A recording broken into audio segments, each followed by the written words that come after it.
We hope you're having a fantastic day. As we get closer and closer to the end of this renewal period, we here at the ICS get more and more calls from doctors around the states regarding your continuing medical education hours and all of the requirements that are contained within those particular rules.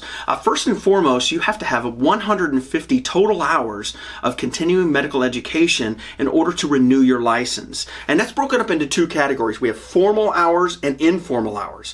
You're required to have a minimum of 60 formal hours, and those are hours that have been specifically approved to be formal or Category 1 hours by entities that are recognized for that approving process within the Medical Practice Act rules. For example, the Illinois Chiropractic Society is an approving entity, so we're able to approve Category 1 hours, and if we indicate through our sponsorship that a course is approved for Category 1 hours, then they would apply towards your formal hour requirement of 60 hours. Now, that's a minimum. You could take all 150 hours in formal hours, or you can take a minimum of 60 and the remaining portion you can take in informal hours, which would be journal reading, consultation with colleagues, practice management, or other things that would be considered to be Category 2 hours as we identify them when we put on those classes on occasion.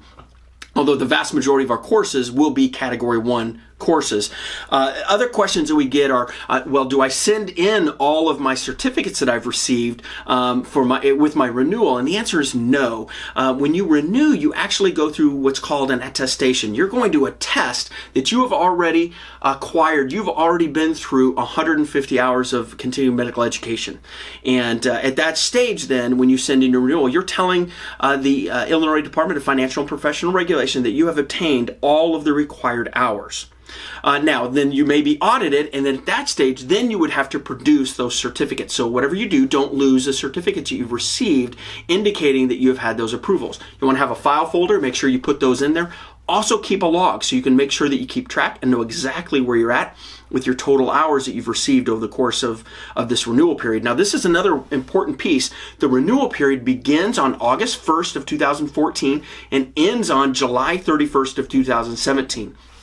All of your hours must be contained within that period and cannot be pushed forward. So if you take 400 hours of formal hours, you can't apply that forward to the next renewal period, nor could you take previous education prior to August 1st, 2014 and apply it to the current renewal period. All of the education must be contained within this renewal period. And so that's another important one. Now, if this is your first renewal period, in other words, if you just received your license in Illinois sometime on or after August 1st of 2014, then you would not be required to obtain any continuing medical education hours. Instead, you would renew your license like everyone else, and you would not be required to have that attestation. And that's an important note to make. I just had a conversation with a doctor the other evening about this, and so if this is your first renewal, now if you received your license prior to August 1st of 2014, then you will be required to obtain the same 150 hours of continuing medical education hours as everyone else, and so that's important. Now, the other is this. Please know that if the other big question that we get is on online education.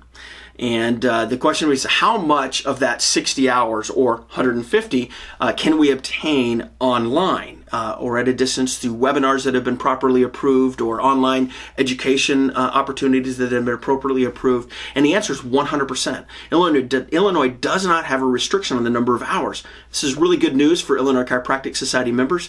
ICS members receive all of the webinars that we put on for free and no additional cost. In fact, all of our suite of courses that we have available online are also included in membership. So whether you obtain credits through us and our webinars that we put on about 24 hours a year.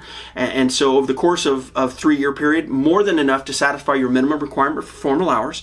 But we also have a suite of about 80 courses that are available online on demand at any time.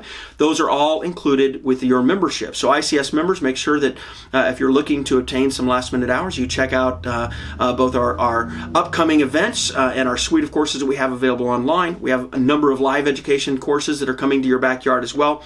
And we hope to see you next week. You guys take care.